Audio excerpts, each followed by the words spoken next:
Hi, I'm going to read from Dunya now. I hope you enjoy this. Patricia noticed over time that Dunya seemed to be using her camera not only to take photographs of something as impossible as the face of the moon, but of many other impossible, even invisible things. She seemed to be using her camera in a way that Patricia had not encountered before. She used it in the way a scientist might use a telescope or a microscope, to discover and dissect things, as an instrument of curiosity, to document and prove and illustrate her eccentric ideas and illogical perceptions. Patricia was also concerned that playing with any type of mechanical object was not something that a girl should take too much to heart, particularly not a machine that made her look. Patricia believed that it was boys who looked, while girls should be looked at. A girl who looked was a contradiction in terms. Why does she care about such headache-inducing things? Patricia often wondered to herself. I do not understand it. And instead of helping her to grow up into the sort of ladylike society girl that her parents wanted her to be, her obsession with her camera seemed to be worsening Dunya's tendency to escape from the real world and live in an imaginary one. Instead of spending her spare time shopping for dresses and shoes and looking at herself in a mirror, she only wanted to buy things for her camera. It was as if, from the moment she had found it, the world began to revolve around this silent seeing machine. It became her constant companion.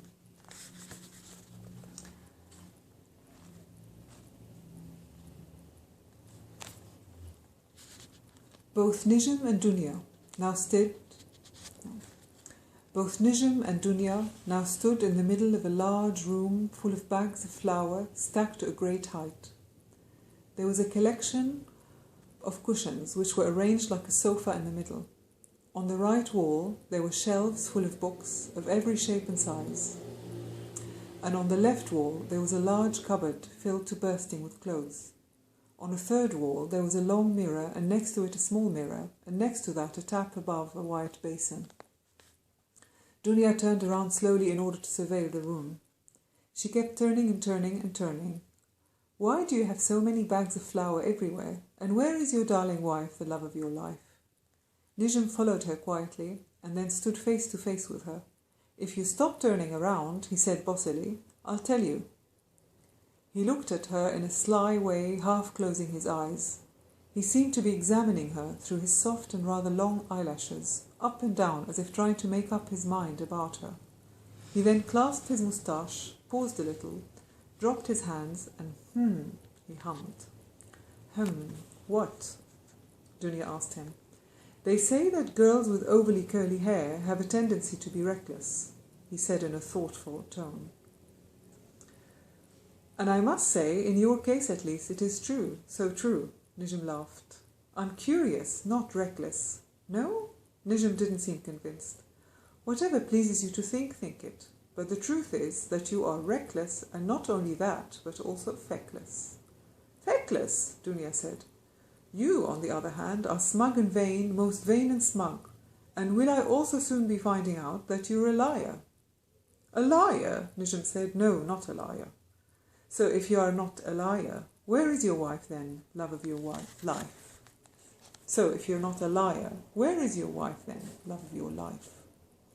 She's on her way. Khadija, Khadija, come down, Khadija, Nijm called out. The Hakawati called his wife once, twice, and one more time, but she didn't appear to hear him. There is no Khadija, is there? Dunya said. Didn't I tell you you're a liar? Look, Dunya, Nijm said in a serious tone. I'm grateful that you trusted me enough to come into my apartment with me. I don't know what it is about you, but as I said before, I was so taken and impressed by how you came into Cafe Taba and your boldness and courage that there and then I decided we must be friends. But friendship without truthfulness is not possible, and therefore I also in that same instant decided I would tell you the truth about myself. But before telling it, I had to make up a little lie. I hope you'll forgive me. What truth? Dunya asked Nijm. What lie? Well, Nijm said. Well, what? Well. What the hell? Nijm took the middle of his moustache between two of his fingers, and then without any warning he ripped it off his face. Whoosh! Nijm's ornate moustache came off his upper lip very easily and didn't leave a trace. He held it up in the air and swung it above his head proudly, as if it were a mouse he'd just caught. Then he put it in his trouser pocket. "Your moustache is not real," Dunya was startled. "You're in disguise." "Yes, Dunya, I'm not who I appear to be, nor what you think you can see," he said in a soft and melodious voice. "Your voice," Dunya said. "What about it?" Nijm asked playfully. "You have a girl's voice." Dunya fixed her eyes on him. "Certainly not a boy's," Nijm repeated in that exquisitely feminine and sensuous voice, which was completely different from the one he'd used before. "I told you had nothing to worry about, didn't I?" He took his fez off and flung it away, along with something Dunya had imagined only seconds away to be his hair. He took his fez off and flung it away, along with something Dunya had imagined only seconds ago to be his hair. Long, luscious black locks were set free. Nijm then ran to the tap in the corner and washed his face, splashing water here and there. He then sat down on a chair and dried his cheeks and forehead with a freshly laundered white towel. "What's your name?" Dunya asked. "Suha," she said. What had at first appeared to Dunya to be a handsome young man was nothing of the sort, because the truth of it was that she was a ravishingly beautiful young woman. Why did she hide herself? Dunya wondered. There must be a reason for her intricate disguise. Did she do it to protect herself from others, or to protect others from herself? She was everything that inspired love. How could anyone resist her? How could anyone not want her for themselves, want to fall at her feet and love her? Dunya imagined how a girl like Suha walking down the street or singing in the cafes of Aleppo might cause a riot.